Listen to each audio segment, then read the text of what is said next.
On March 26, 2025, President Trump announced that he was going to implement a 25% tariff on imported cars and auto parts. Why? To bring jobs back, to make America strong, and to stop relying on foreign countries. We were getting ripped off. We were losing billions. America first, that's the mission. It sounds great. But here's the deal. What happens next? What's the reality? Because tariffs? They change everything. The goal is simple. Make it expensive to import and make it cheaper to build here. Companies stop buying foreign parts and they start making them in America. Jobs come back, factories open, the economy booms. That's the dream. But reality? It's complicated. For years, China, Japan, and Germany, they've been flooding the US with cheap cars, cheap parts, while American workers got left behind. Detroit? Gutted. Manufacturing? Disappearing. So Trump said, enough. We fight back. We protect American workers. The 25% tariff is a weapon. The strategy? Force companies to invest in American factories, in American jobs. Make America the auto powerhouse again. The idea is simple, but the execution? Well, not so much. It's about protecting the working class and trying to put American-made products back at the center of the industry, but there's so many factors at play here. A 25% tariff isn't just a tax, it's a weapon, and not everyone is going to win. Let's break it down. Let's talk dollars. Say an imported engine costs $1,000. With Trump's 25% tariff, that engine now costs $1,250. So American companies need to build the same engine for $1,250 or less to compete. But what if US factories need $1,500 to make it? That extra cost, it goes somewhere. And guess what? It's not going away. You pay it. Higher car prices, bigger monthly payments. A $30,000 car? Now it's $37,000. And suddenly, fewer people can afford cars. But here's where things get more serious. It's not just about the cost being passed to you, the consumer. Companies will be forced to make a choice. Either absorb the extra cost, cutting into their profits, or pass it on to customers. Most companies, they'll pass it on. That's basic business. But it gets worse. Workers pay it. Companies cut jobs or wages to stay competitive. More expensive production means smaller profits. And guess who gets squeezed? The workers. As companies scramble to cut costs, the impact on quality is inevitable. You've got to look at what happens when corners get cut. Cheaper materials, rush production, all these factors lead to inferior products. Bad for consumers, bad for safety. This is more than just paying extra for a car, it's about the potential long-term effect on the industry's reputation and the people driving these cars.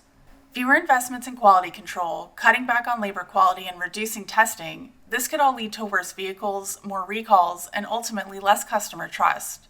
The very industry that we want to protect could get tarnished because companies are too focused on staying afloat than ensuring the safety of their products. This isn't just an economic risk, it's a public safety risk too. Bringing auto manufacturing back isn't like flipping a switch. It's billions in new factories, training workers, building supply chains. That takes time. And here's the real kicker. What happens if the next president cancels the tariffs? Suddenly, foreign parts are cheap again, and American companies who invested in US factories, they lose. Factories close, jobs disappear. Just like that. It's happened before, and it can happen again. Let's face it, businesses don't make decisions based on emotion. They make them on stability and predictability. If they think these tariffs are temporary, guess what? They're not going to risk billions. It's not worth it. They'll stick with the cheaper imports even if it means more job losses here. The longer-term risks might just outweigh the short-term gains. Tariffs only work if they last, if companies believe they'll last. But with politics, with Washington, who knows? Companies don't like gambling with billions, and that's what this is, a gamble. A big, bold, high-risk bet on America. Tariffs are supposed to bring high-paying jobs. But let's be real, factories aren't just competing against foreign labor, they're competing against robots. If making things in America costs too much, companies automate. Machines don't ask for raises, they don't need benefits. So instead of more jobs, we might see fewer. Look at the numbers. The cost of labor in the US is significantly higher than in China, Mexico, or even Europe. So if companies have to choose between paying more workers or buying machines, they buy machines. It's cheaper, it's faster, and that means fewer American jobs, not more. Trump wants to protect workers. The tariffs are supposed to help. But if companies don't hire, if they just automate, what then? What good are tariffs if all it does is replace people with machines? It's a lose-lose. Workers lose their jobs, and automation makes them obsolete. The American dream of manufacturing jobs? Maybe it's a mirage. The dream is simple. Bring back those high-paying manufacturing jobs, the ones that built the middle class. But here's the catch. Those jobs aren't coming back unless they can be competitive on a global scale. And with automation taking over, even the best intentions for creating jobs might fall flat. The dream of factories humming with American workers might actually be replaced with robots instead of workers. Other countries aren't standing still.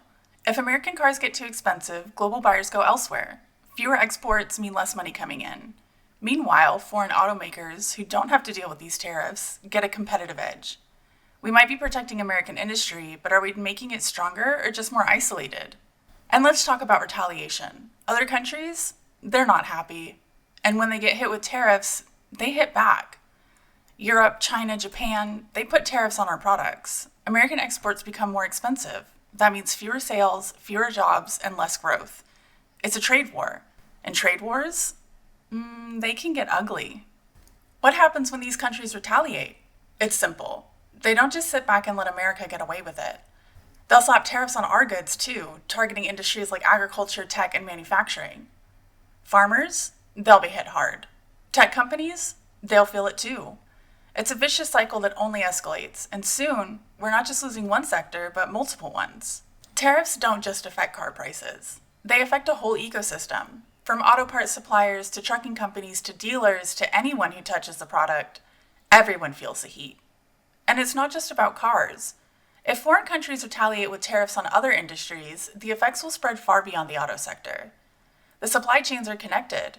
A tariff on cars could result on tariffs on anything that uses car parts. And guess who pays? Consumers. Once again. Trump's tariffs are bold. They push America first, they push self-sufficiency, and they push fair trade. But they also push higher costs, economic uncertainty, and automation. The plan is simple. The execution? Not so much. Will America benefit? Will jobs come back? Will manufacturing thrive? Maybe. Maybe not. It all depends on whether companies can adjust, whether workers can compete, whether tariffs stay in place long enough to matter. The risks are enormous. The stakes are high. But the path ahead is blurry at best. The reality is, no one really knows. The desire is clear. America wants to win. The question is, are tariffs the way to do it? Will they really bring manufacturing jobs back? Will they really make American-made cars more competitive? Or will it all crumble under the weight of higher costs, automation, and trade retaliation? The problem is, tariffs are a double-edged sword. You want to protect American industries, but what happens when you create more problems than solutions? Higher prices, fewer jobs, more robots. What are we really protecting? America is facing a tough choice. Are tariffs the answer, or do we need to find another way? The time for answers is now. The world is watching. Will we come out on top, or will we end up hurtling towards a new trade war with no real winners? The 25% tariffs on imported cars and parts represent a bold move aimed at economic nationalism and self-sufficiency. But as with any drastic measure, the true impact remains unclear. While the tariffs aim to make America stronger, the reality is that they might be more of a gamble than a guaranteed win. The high cost of domestic manufacturing, political uncertainty, and global trade competitiveness all present significant challenges. Will these tariffs protect American workers? Will they revitalize the manufacturing sector? Maybe, but probably not without a cost, and that cost might be higher than we bargained for. The question remains, is protectionism the right path for America's economic future, or will these tariffs ultimately do more harm than good? Only time will tell.